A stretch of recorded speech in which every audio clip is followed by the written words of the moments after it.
Now call the meeting of the Gordon County Board of Commissioners to order. Please rise for a moment of silence, prayer, and the Pledge of Allegiance. Today we pray for those whose health is compromised, that you would heal them.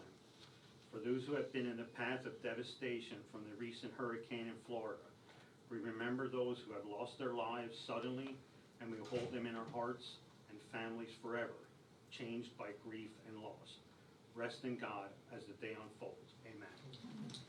I pledge allegiance to the flag of the United States of America and to the republic for which it stands, one nation, under God, indivisible, with liberty and justice for all.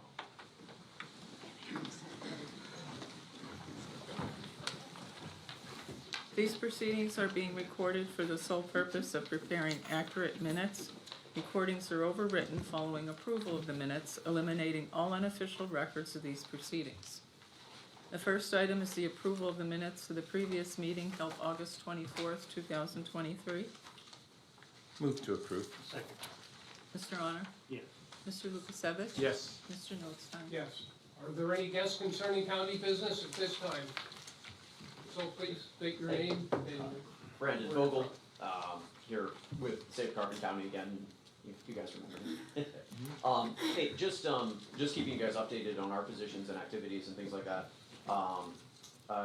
Received notice you guys are altering the wording of or in the process of altering the wording of our recommended language, and that's totally fine with us. A couple of the other townships also altered the wording, as long as it still contains the idea that it should be under local control rather than state control in terms of, the application of sewage sludge. That's still helpful to us. And we totally understand that, like, you might wanna alter the wording otherwise and things like that. Otherwise, just, also a reminder that, like, if it hadn't already been a problem elsewhere in the country, we wouldn't be here, we have no agenda other than trying to preserve farmland for future use in the county, and it has proven to be an issue elsewhere in the county, largely for things that we currently here are not testing for, and just kind of a reminder of that. I have a question, Brendan. What gives you the level of confidence that a local municipality has sufficient science, agricultural expertise to make the call in regards to application of these particular products onto the soil? I think the problem with it right now is that the way that the Right to Farm Act is worded, the proper testing simply isn't being done. And that data is already out there, but at the state level, we don't recognize the problem of PFAs. Whereas if you put it under individual municipalities, at least some of those, including ours, hopefully would recognize the problem of PFAs based on what is going on in other states and regulate against them. So regulate against a more required testing, more, that you yes, believe yeah. the state or federal Absolutely. government I think already. it's entirely possible to do this safely, but I don't think the proper precautions right now are being taken where it's currently under control. Okay. Whereas I think, like, especially if the people who live around the farms were more involved, I think there'd be more impetus to do the proper testing and look at the research that's out there. Thanks. If I understand you correctly, then that you're saying that maybe we should be doing more testing, on all this, so. Well, to my understanding, That we would, sorry. yeah, that's quite all right. Is that a reason why we should take a wait, see until the proper testing and proper procedures for these are in place before we make a decision? So the problem with that is that it's already being applied. And there are already places in the country that have suffered the result of not putting those in place before they apply it. You look at, there are farms in Maine right now that are basically shuttered because they're contaminated. And I think that this is gonna be a long-term process regardless, we're under no illusions about that. So yeah, the science will be ongoing while this fight is ongoing, but I think rewording the Right to Farm Act would make a big step in, giving people control back over what goes on in their neighborhoods. And yes, in terms of the science and what we're currently regulating, right now we don't have the right to look at the science that's already out there and say, hey, we don't want this necessarily, or we wanna test for this. You know, if we decided, if Carbon County decided to say like, hey, there's a lot of, you know, data that shows PFAS are common in the substance, you know, we wanna regulate that, right now you can't do that, and that's what we're fighting.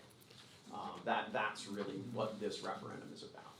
Brandon, the example you give of Maine, does Maine have stricter testing requirements or expanded testing than currently exists in Pennsylvania? They recognize that PFAS are a problem, and a big part of what we're worried about is that that's starting to get recognized on a federal level. The federal government is starting to talk about regulating the PFA levels. And if that were to happen at a federal level, we would all of a sudden find ourselves subject to those regulations, and then any farmland that is currently safely applying this stuff could wind up getting shut down if that happens at the federal level. We don't want to see that happen. So you use the term though, they recognize, so does Yeah. their law require testing that brings these, perhaps contaminated soils to light? Yes, yeah, Okay. yeah, that's why those farms in Maine right now are currently shut down. It's Right. because you can't use a farm that's contaminated with PFAS. So their laws are stricter than So far Pennsylvania's as I when it comes? understand it, yes. Okay, okay. Mhm. All right. Okay, thank you, sir. Any other guests? Yes. My name is Linda Chrisman, and I'm also with Safe Carbon County. I want to thank your administrator, Ms. Arner, for letting us know what's happening on the resolution. Safe Carbon County's position is very simple. Currently, if you are harmed by your neighbor's use of sewage sludge, you have no recourse. You can't go to court, even if you can prove that you were damaged by runoff from a farm that's using sewage sludge. And you can't go to your local municipality for any kind of help. What we're asking for is that local municipalities have some ability to help their residents. Under the original Right to Farm Act,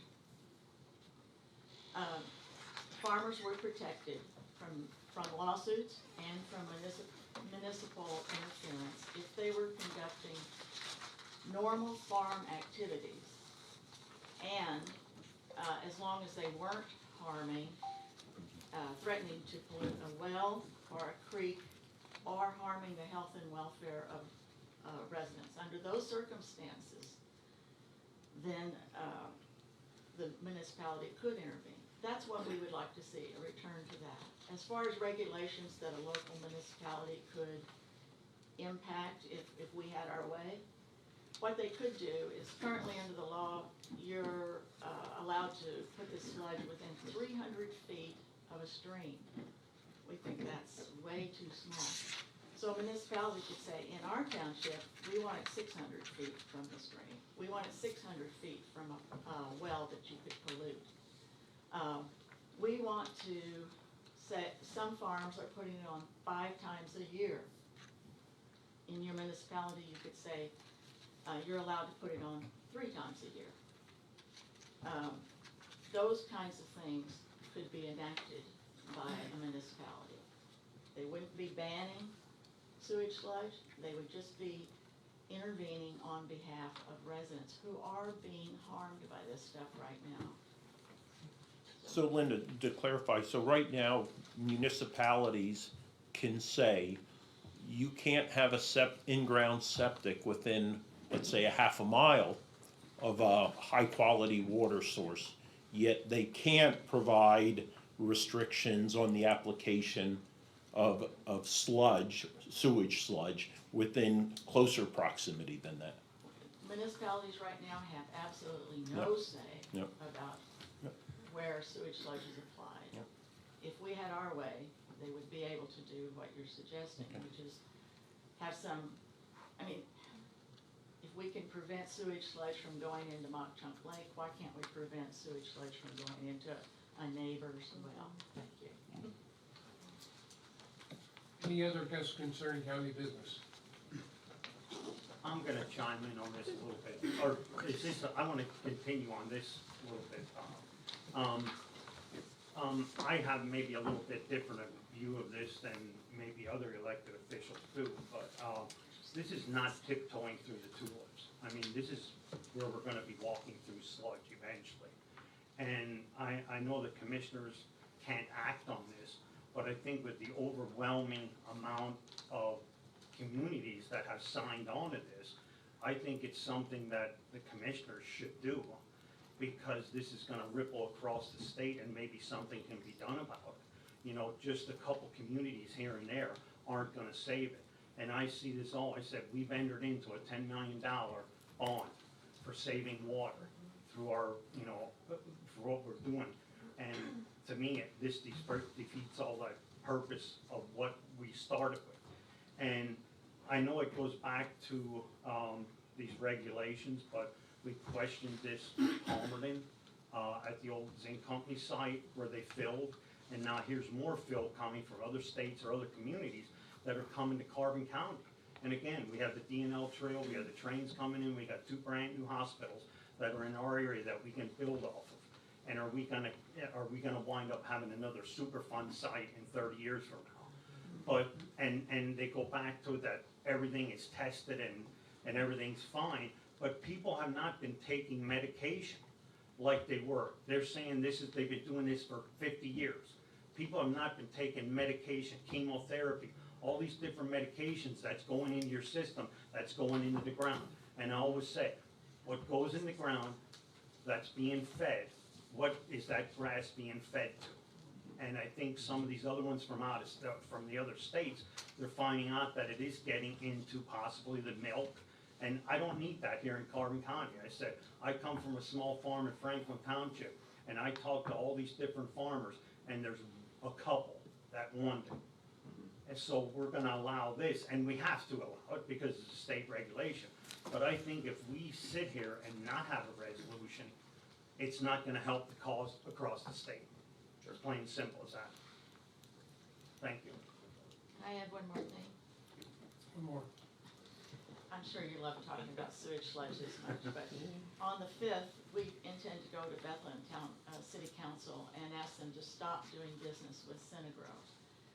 They currently pay Synagro to take away their solid waste. Synagro takes that waste and dumps it on farms in Carbon County. By the way, there are only about 12 farms in Carbon County that use this stuff. We'd like to keep it at that, no more than that. It's a very difficult decision to make. I hear the other side of the story from some farmers as well. We certainly want to protect the water and land.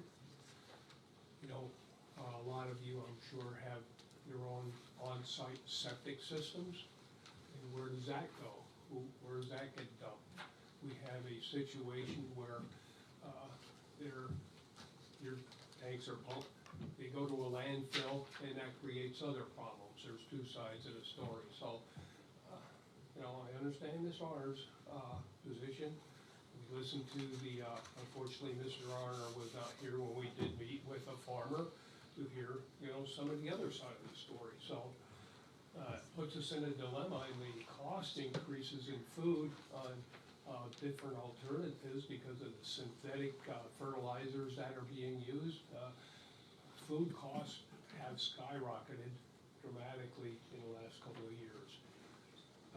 So that's a concern as well as the cost of food and what happens to the waste when it does go to a landfill. Are we not still creating some of a problem, but at a different site? One more time. And on Okay. that note, we absolutely understand the viewpoint of the farmers, and yes, it's a huge cost savings. You just have to ask yourself, why is it free? You know, and if you think food's expensive now, wait until you have to shutter some farms for toxic waste, you know, being on the farm, and then all of a sudden that farm can't be used at all. That's in nobody's best interest. We absolutely are doing this in support of local farms. That's, you know, we want to see them continue to be able to produce things, and we don't want to see what has happened in other states happen here. That's, we, as a group, we've spent a good amount of our time trying to preserve farmland in the interest of farmers. That's what we want. We were honestly, and honestly, I don't hold it against a farmer for wanting to use that stuff. I think in a lot of ways, they're kind of getting played. In that they're being told that it's safe and that it's cost effective, but in reality, the stuff that we're worried about isn't being tested for. And that's, I think, we think they're being misled, really, in terms of like the savings that the short-term savings that they're seeing in using it. Okay, thank you. Any other guests on the farm issue on the, yes? I have been doing some research about other farming techniques that are helpful and beneficial to farmers as well as the people who end up eating what they produce. And there is something called regenerative farming. And it is being used in a lot of places, and I have been reading about it. And they do not use sludge, they use other techniques that work more with nature, and they're producing healthy food. I also want to remind everyone, and a lot of people in this room are in the same situation I am in. If you're our age, we have DDT in our bodies. My sister died at the age of 48 from a cancer, and she had high levels of DDT in her body. In 1945, the government not only said it was legal to use DDT, they were promoting it. It took citizens like us until 1971 to get it outlawed. So I want to thank the commissioners who are being proactive and want to prevent something like that from happening to us, to our children. Because there is a food, we teach our children at the Nature Center about the food chain. You start with healthy soil, and or soil that may not be so healthy. It goes into the first level, which would be like the grasses and the plants. They're consumed by the next level in the food chain, which would be the grass-fed cows. And then people eat the beef, drink the milk, eat the cheese. It would end up in our bodies. So we need to be proactive and not let that happen. So thank you for forward thinking. Your name, ma'am, I'm sorry. Your Oh, name and I'm sorry, where I you, should have said that. My name is Lee Kunkel. I was a member of the committee that went around promoting the clean water, the referendum. okay, thank you. Anyone else on the sludge issue? Not, Mr. Miller? Yeah, my name is Robert W. Miller Jr. I'm the coroner of the county, and I'm just a little bit concerned. I have 7 deputies under me that go out and pronounce death. 6 of those deputies are certified under the state attorney general's office. And I'm very, very proud of that because there's only a handful of counties that can say that. Lehigh County can say it, Northampton County can't. I know that for sure. But anyway, I put in a request to take one of my deputies along with me to the coroner's conference to get him certified because 6 of them are certified, but Bruce isn't. So he would get his 8 hours of training and he'd follow under the system because you need 8 hours of continuing education training a year to keep your certification. I was just told this week that the commissioners denied him, and I'm wondering why. The question, Mr. Miller, is where has he been? Has he been taking the recertification for the last several years? Yes, he has. Well, according to your reports to the Human Resources and that, this person has not been on one call in 4 years and 7 months.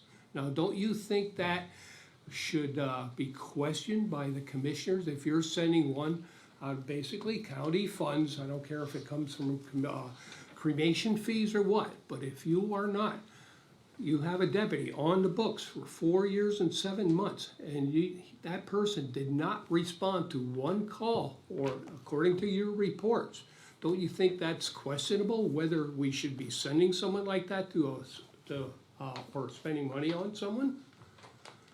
I can answer why you don't see it, is because the former coroners, which is Phil Jeffries and Bruce Nalesnik, they don't put a bill into the county if they pronounce death. They refuse to do that. So how many calls have they gone out on? I have to look on Phil's. I know Bruce was just out on one in January of this year. But then you're not properly reporting those, calls. There- There was a right-to-know request, that was submitted by a former candidate for that position. And in that report, this name was missing from the report. It didn't ask if they were paid or not. They asked what, how many calls were responded to by your different deputies. That name wasn't even on your report. Phil's name was on it, Whose? Phil Jeffries. Yes, but the other one was not on. That's because his call was in 2023. They didn't ask for 2023. Well, that was in 23, but it was 4 years previously. Okay. It was not recorded. Okay, So why, according to your answer on the right to know, his name wasn't even on there for those 4 years. That's why I'm questioning it. okay, so he didn't go on any calls those 4 years. Well, that's why I'm questioning. If he doesn't go into calls, why should we send him to school or pay for him to go anywhere if he's not going on calls? It should be at least documented that he went on calls, whether he's paid or not. Okay, we document, like I said, I have it documented in January, he went on call in January 2023.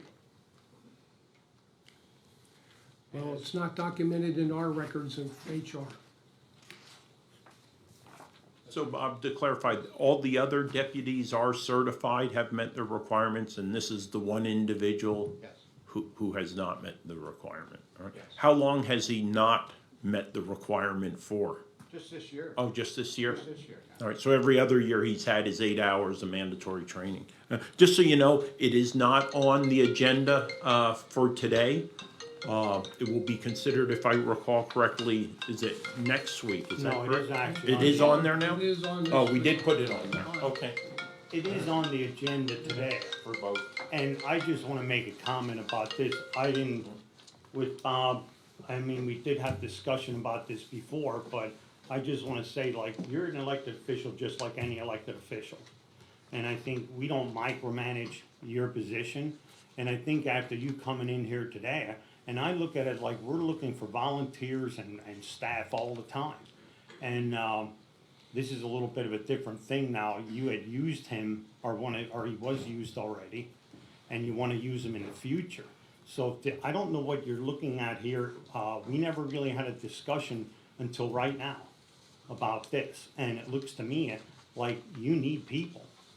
And if we deny this, how do we know that if you have people that aren't quitting or retiring or something like that, that you need him to fill in for? And maybe it is a reporting issue, but this was never brought up before, so I would even recommend in the future that maybe even the people that are volunteering or whatever they're doing, that it should be recorded, then we don't have this, disruption here.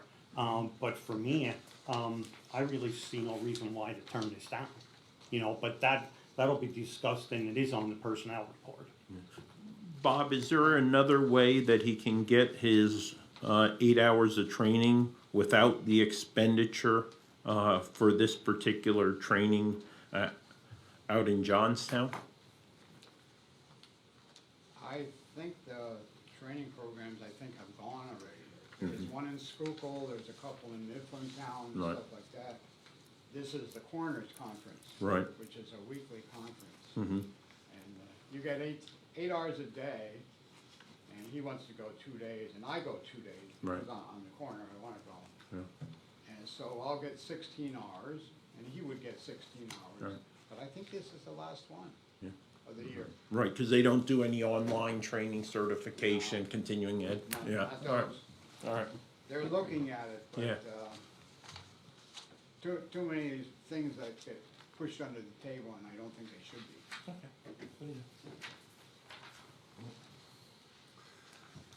Yeah, my deputies, I know we only have 7, and I'm 8 that's certified, but, we're basically covering the county pretty good.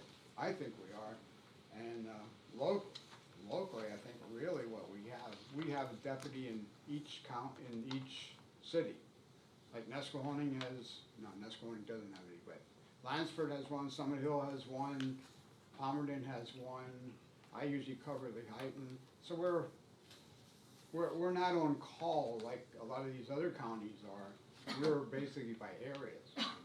So if I have something in Palmerton, I call Carol and say, hey, I have a death in Palmerton, can you take it? So we're a little bit different than some of the counties. And I really don't wanna go to an on-call person that he has to be paid for hours he's not working. Like last week, I had 4 calls on a Tuesday, and I didn't have any till Sunday, which is unusual, but, hey, that's the way it happens. On your, Okay, compliment here, there's 2 names on there. That's because you just did remove, 2 names recently from your compliment. right, Is that, did you replace them yet? no. And the one was just a transport person who moved to Ashland. And the other one, she was a deputy and she's certified, but she moved to, I think she went to Luzerne County, I think. That's why I took them off. When I'm looking back at your reports again, did that person just recently moved? She's been moving over the last 2 years, she's been moving different places. You're talking about Emma. Yeah, Yeah, right. because I'm now going back because there were, the one that you removed was not on one call since, before 2019, according to your records. Right. Emma was not, whose last call she was on was 2019. So,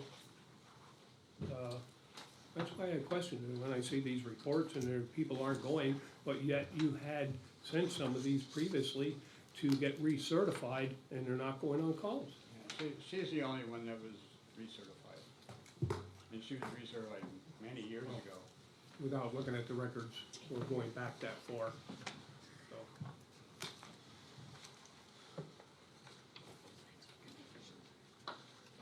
Okay, that's. So I didn't know if it was the money or No, no, it's the lack of reporting or, when I look at the reports and see that nobody's going on calls, shouldn't it be questioned? Wouldn't you question it? I don't know, I have his name is down on the list when he goes, and I know transports, I know he doesn't put a bill into the county. The former coroners, I don't question them because they don't wanna be paid out of county funds, which, hey, that's their prerogative. I don't get paid, my chief deputy doesn't get paid, and they don't get paid, so there's only 4 deputies that get paid and 4 deputies don't get paid. But the first deputy does get paid, He doesn't get paid per call. not per call. Salary. He's salaried at over $10,000 a year Right. for a part-time job. Now that you bring that up, we don't see him listed on there and how many calls he went on, but you see the transport calls? I have that here. Jennifer you should have the number of calls, I just gave it to you. Yeah, I would have it. Yeah. Yeah, okay. Transports, it looks like a conflict of interest in your transports, from your first deputy to his spouse, is doing all, majority of the transports. That's because, So, if your That's because first deputy Jerry is had a going heart out and attack. calls, does he get paid for the transport as well? no, Does he transport? no, So he calls his wife out to transport, right. okay. Jerry had a heart attack, that's why. For 4 years? 4 years ago? I think it is 4 years ago. Okay, all right.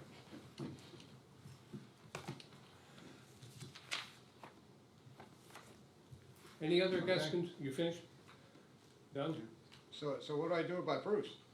You just wait It's on till the the agenda. motion, it's Wait on for the the motion. agenda. Till the see what personnel happens. report, yeah, wait till the Okay. personnel report, Alright. should be here shortly. No problem.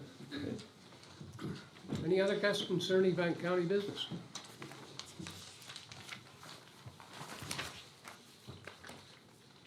Hearing none, we'll move on.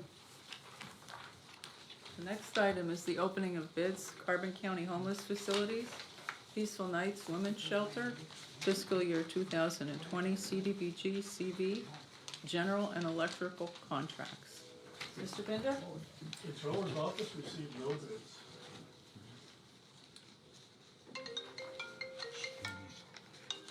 This time, since there are no bids, according to the county code, we can now go out and seek a contractor who is willing to do the work. So, unless we have somebody on mind, if anyone's interested in, looking into the project and whether they would like to, submit a quote for, should, supply that to us, I guess, Yeah, or? planning and development. Planning and develop, yeah, planning and development, contact planning and development, if you're interested in this project, I would suggest you get a hold of them for the details and the scope of works, so that we can, get this finished, okay? And it might not be a bad idea to reach out maybe to the Builders Association, see if they can help, so. We did on this last one, Rocky. They didn't. Yeah, Deb sent out to everyone, and Jason had his contact. Already reached out this morning to a couple folks who we worked with before to see their interest in doing it, yeah. All right, the next item is the report of executive sessions held. There was one executive session held on Friday, August 25th at 9 AM for personnel reasons. The department reports, the budget transfers. Motion approved. Second. Mr. Honor? Yes. Mr. Lukasevich? Yes. Mr. Notstein? Yes. There are no supplemental appropriations. Expenditures, approval of payroll check numbers 75454 through 75524. Direct deposit check numbers 6056459 through 6056904 for the payroll paid through the payroll fund checking account for all county funds totaling $691,595.74. This is the payroll dated August 25th, 2023. Motion to ratify. Second. Mr. Honor? Yes. Mr. Lukasevich? Yes. Mr. Notstein? Yes. Approval of check numbers 238295 through 238389 for expenditures for the general fund clearing account totaling $1,313,005.21. Motion approved. Second. Mr. Honor? Yes. Mr. Lukasevich? Yes. Mr. Notstein? Yes. The treasurer's reports, we have two. Move to, accept. Second. Mr. Honor? Yes. Mr. Lukasevich? Yes. Mr. Notstein? Yes. The personnel report for county departments. Motion approved. Second. Mr. Honor? Yes. Mr. Lukasevich? Yes. Mr. Notstein? Yes. The acknowledgements for courts and row offices. Move to, no. Second.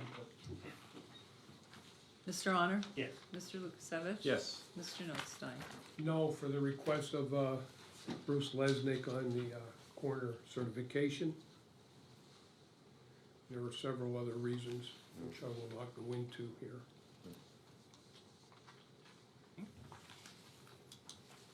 There was no correspondence received.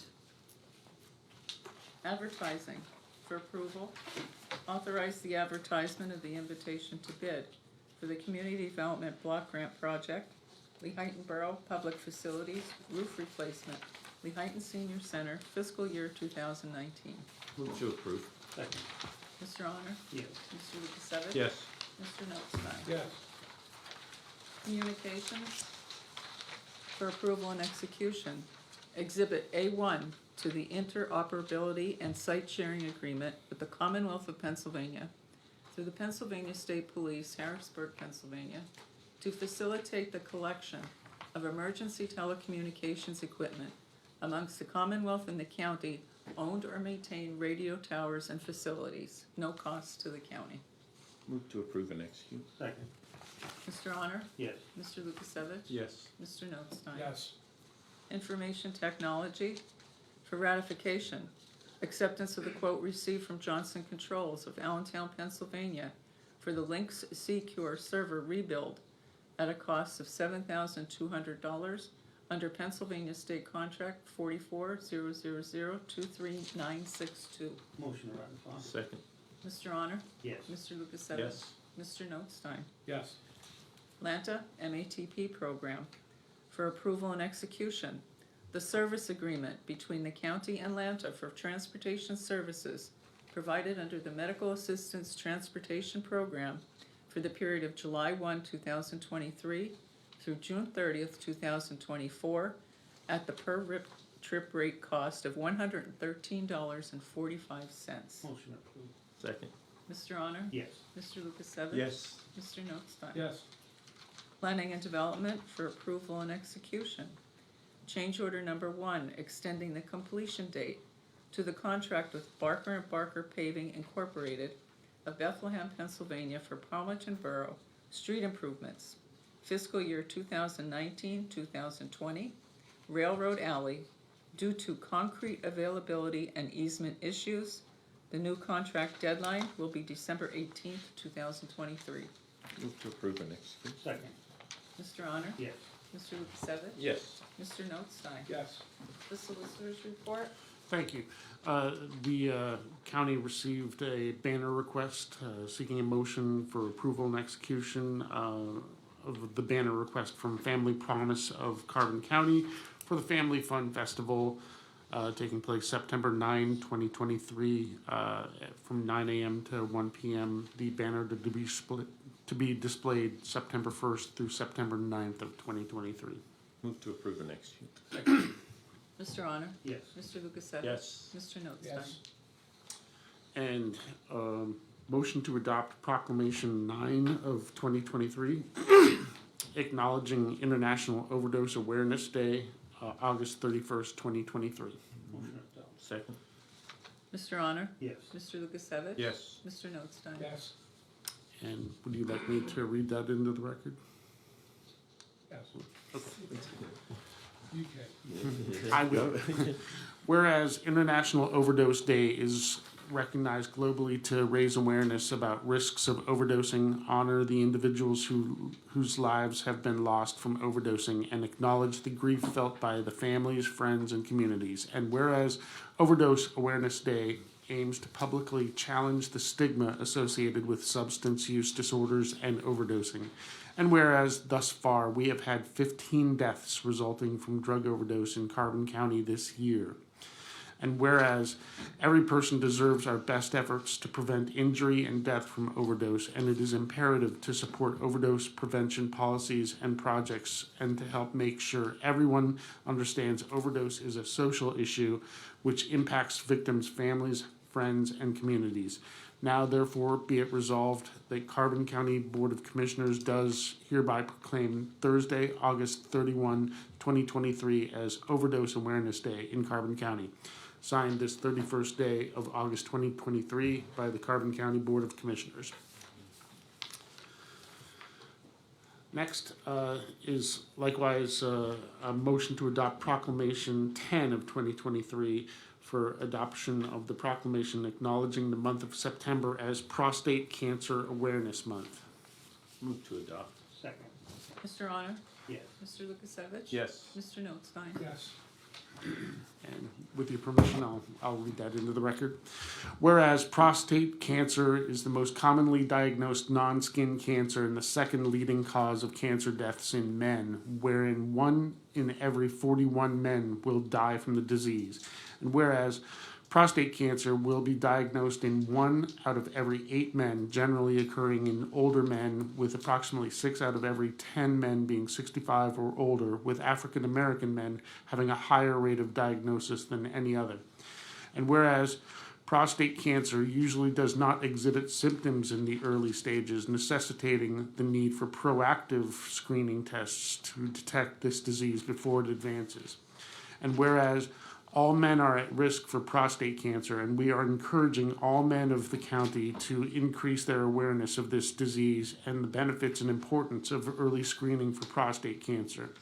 Now, therefore, be it resolved that the Carbon County Board of Commissioners does hereby proclaim September 2023 as Prostate Cancer Awareness Month in Carbon County and urge all men to take action with proactive and early screening, detection, and treatment of this disease. In witness whereof, we have hereunto set our hands and seals this 31st day of August 2023, the Carbon County Board of Commissioners. And I would like to stress that one, whereas the awareness of this disease and the benefits and the importance of early screening for prostate cancer. It is curable if it's caught in time, so certainly want to stress that routine checkups and screening is extremely important. And lastly, under tax assessment, seeking a motion for approval and payment of a refund of county real estate taxes to Irma J. and Denise Liebensberger. They are due a refund due to a court appeal lowering the assessment from $40,049 to $32,161. This is a decrease of $7,888 in the assessment. And the tax bills were paid in the discount period, resulting in a refund due of $94.70. Second. Mr. Honor? Yes. Mr. Lukasevich? Yes. Mr. Notstein? Yes. Any further business? Hearing none, commissioners' reports, Mr. Honor? I don't really have anything at this time. I just want to make the public aware of it, that there's an awful lot of events going around in the county, that some of these communities need support. I won't name all of them, but I think if you look at the paper, even, I think, Channel 13 online has them listed, but there's a lot going on from Summit Hill to Palmerton and all over. I think even you can see some of these that we approved for the sign, so I hope that extends out. I think the Times News might post that for us, correct, of all the events maybe. That's just a suggestion. Is that it? Yes. Mr. Lukasevich? Bob, in regards to coroner activities, I would ask that in the future, in order to help us justify the expenditure of funds for training, that Bruce or other deputies are documenting maybe those activities that aren't currently being reported. I know you had mentioned Bruce going out for pronouncements of deaths, and maybe some transports and other things that aren't necessarily being portrayed in your reporting. So if you just add that as an addition, so that when these types of issues come up, we can say, well, we see the evidence of why this individual needs to have this training because he or she are being utilized. And I think that was the issue. We didn't have awareness of some of the things Bruce was doing kind of off the books. So we need to get that on the books so we can justify those expenditures on that. Secondly, next to last report on the Emergency Rental Assistance Program. It's been a couple months now since Carbon County and Catholic Charities have ended our program. However, the reporting is lagging from the state. Matter of fact, their dashboard is still showing our report from March. So we have at least one more report to go. But as an interim, and I think next to last update on the ERAP program, total spent on households to date was $5,332,269. And the number of households receiving assistance in Carbon County, 1,611. That's all I have. Mr. Notstein? Yes, a couple of items here. You notice on the agenda, the communications 911, the approval of the agreement with Pima for the upgrade of the site sharing and interoperability of the microwave dishes, et cetera, for communications. And this is under the site sharing agreement and the under the 911 fee bill. Without the passage of that bill, that funding goes away. Now, that expires on January 31st. Currently, Carbon County gets about $1.5 million directly towards the operations of the training center. They also get the interoperability money that funds this type of thing, which could cost about $250,000 to put microwave dishes at different locations. We certainly have some bad areas in Carbon County that we need to improve our communications. But this is where we get the funding from the 911 fee bill that everyone pays. Currently, it's $1.65 per line. It was proposed at $1.97. I know the county commissioners have done their study and working with the communication center directors, et cetera, in Pima. The cost of operating is more like $2.85 per line. They are requesting $2.30. Here's the problem. There's about 15 session days left in September. They don't come back till the end of January unless they're called back. The same in September. Next to nothing will get completed by the end of September before the elections and before they go on break already. Not gonna get done in January. Because it's gotta go through the House, it's gotta go through the Senate, it's gotta be approved by the governor, it's gotta go through the appropriations bill and et cetera, you know, and it's a long process. And unless we come up with an agreement, all counties are gonna lose this funding. And who makes up the bill is the county taxpayers. It's like other bills that we've been complaining about, not only the fee bill, but the lack of having a complete state budget.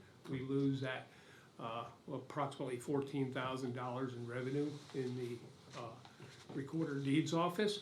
The court's offices, and maybe Tyra can speak to this, is the reduced rate of $21.25 that they cannot charge right now since July 1st. I don't know, Tyra, if you can explain how much of that comes back to the county of that fee was reduced, you know, because of legislation not being passed from $40.25 down to $19. So, I don't have that information in front of me right now. I won't you know know, that. but it does, some of that does come back to the counties, correct?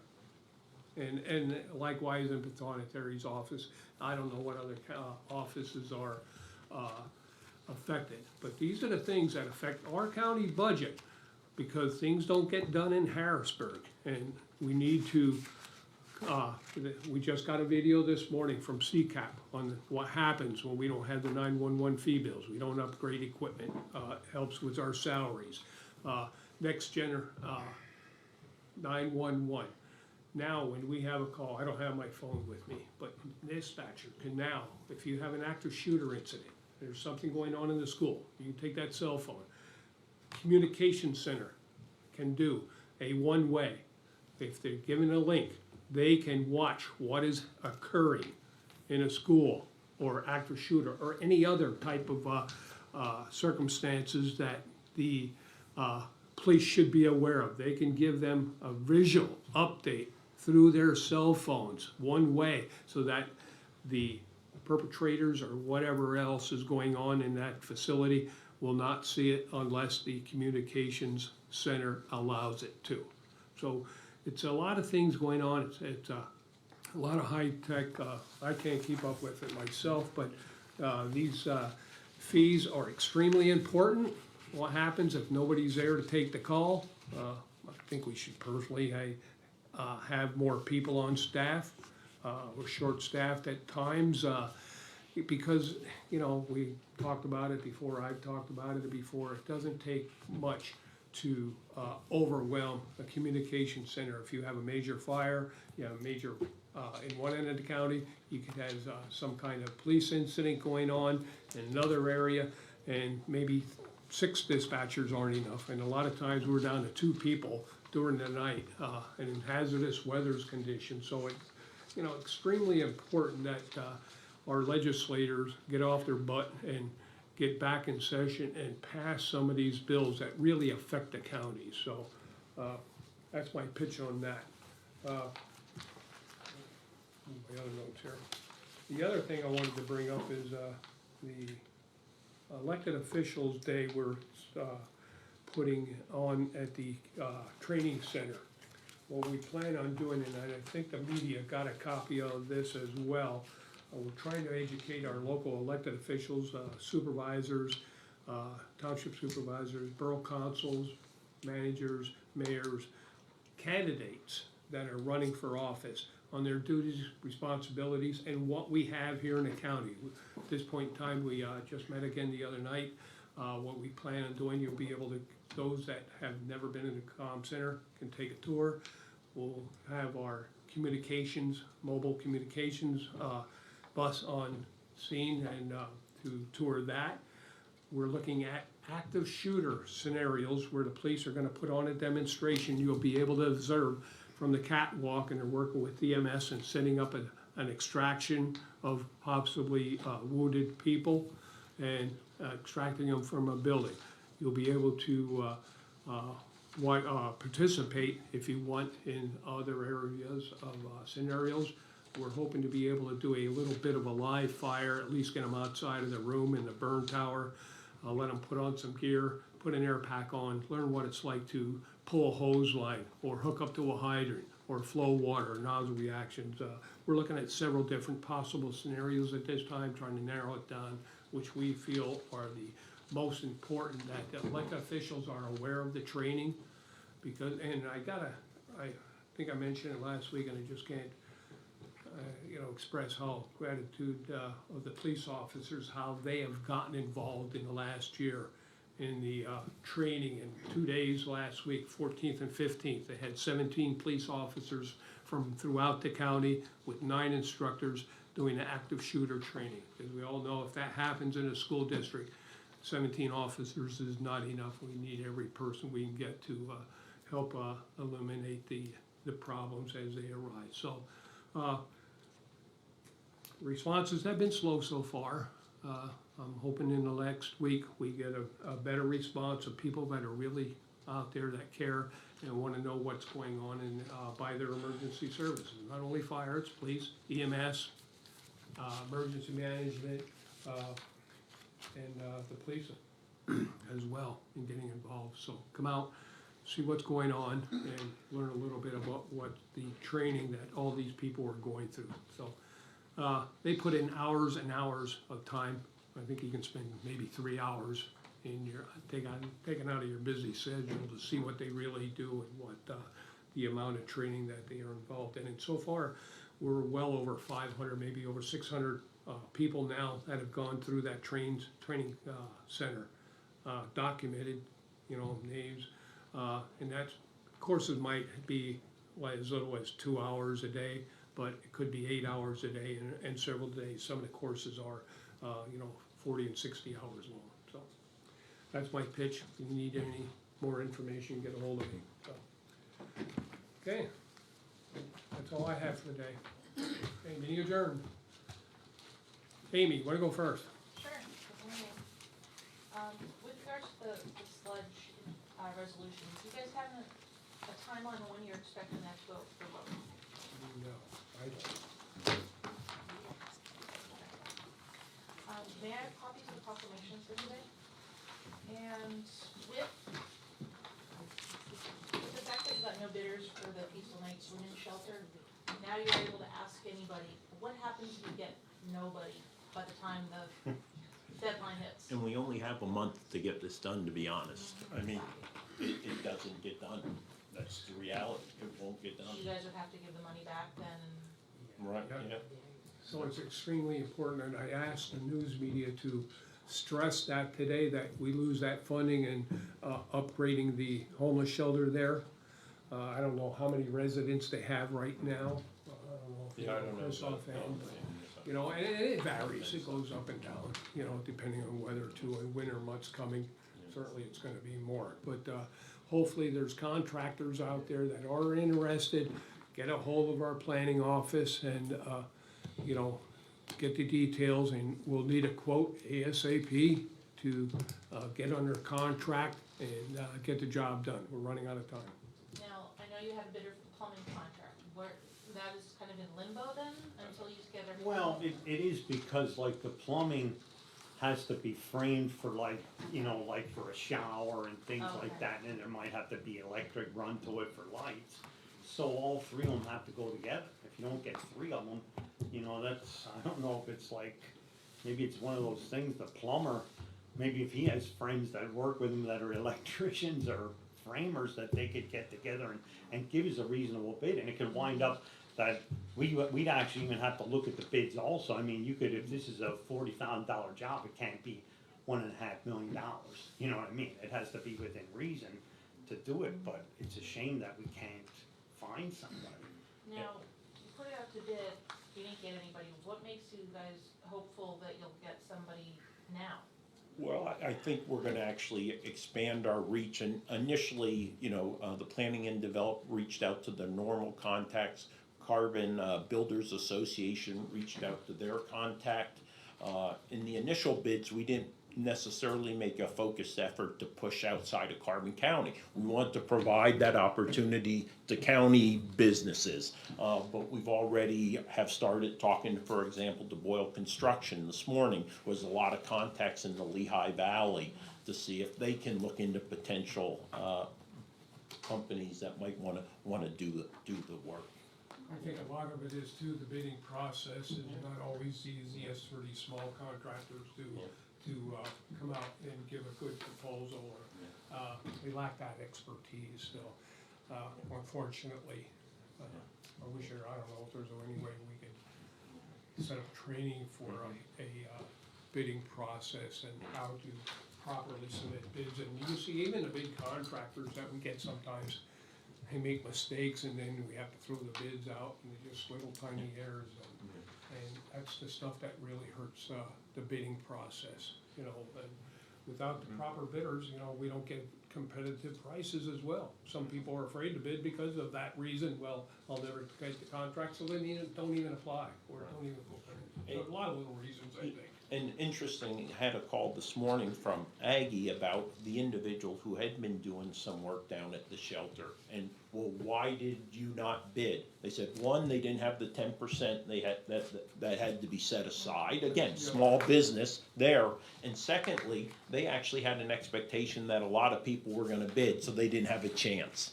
Now I do know Jason, who's working this, Jason Skrimkowski at Planning, every person he reached out to, he said, come in, I will sit down with you and work you through the process to ensure you accurately fill out the application so it's viable.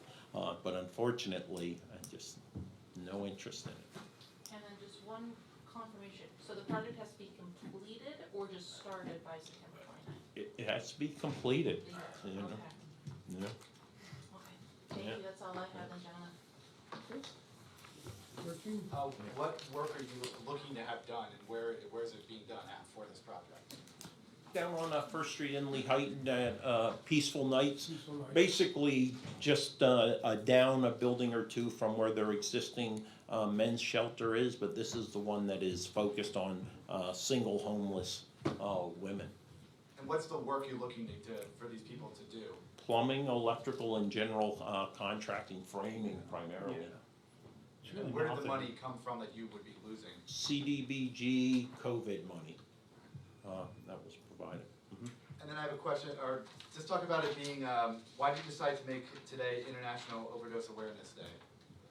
Like why is it so important to get that out? Because Carbon County has a serious drug problem. I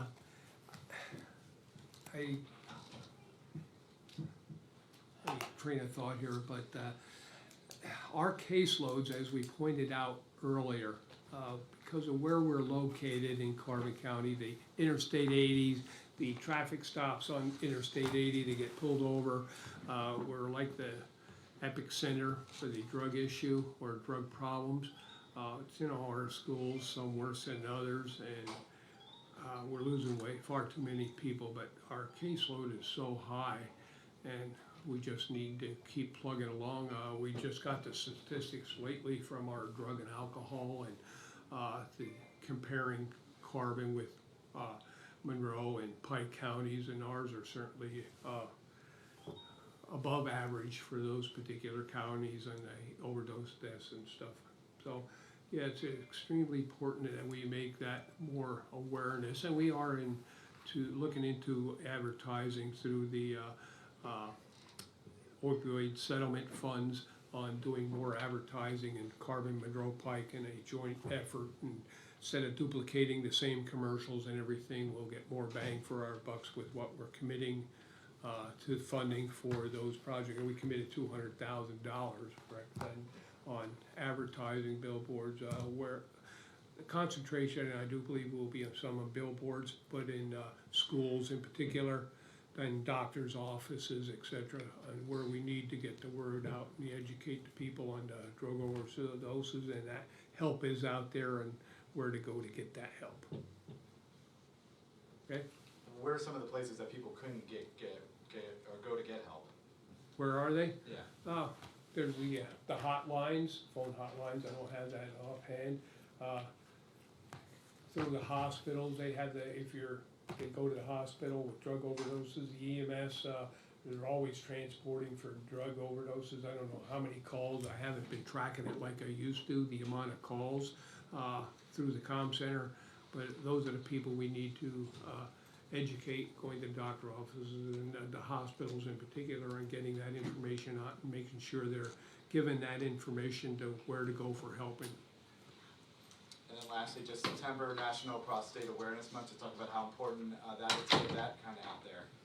Well, I think it's a kind of self-explanatory, having a friend just gone through the surgery and bringing it to our attention, the importance, and a person wanted to do something to get it out there, that hopefully after going through some recent surgery, hopefully everything is okay, they believe so, but that person wants to make sure that people are fully aware of the dangers of prostate cancer, how prevalent it is, and to get routine screenings to ensure that they're cancer-free. Like I said before, it's treatable if caught in time. So something you need to talk to your doctor about, and making sure that when you go for your routine checkups, make sure you're being screened for those things. That's all I have, thank you. Good? Anything else new to me? Okay. Have a good one.